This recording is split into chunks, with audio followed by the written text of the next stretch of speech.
5 habits na pumipigil sa iyong pagyaman. Una, puro ka plano.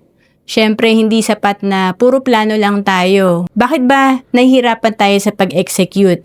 Kasi nga, pwedeng perfectionist tayo. Gusto natin, alam natin lahat at perfect yung maging sitwasyon natin. Pero hindi kasi talaga mangyayari to.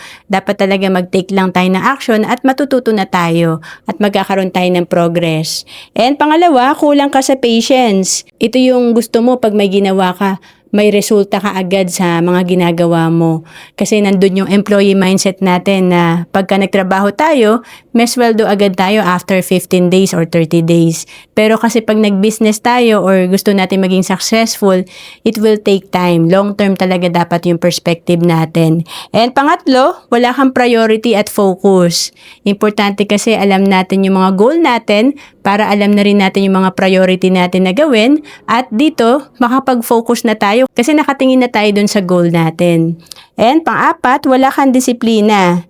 Ito yung tinatamad ka or talagang mahilig ka mag-procrastinate or mag-delay sa mga gagawin mo.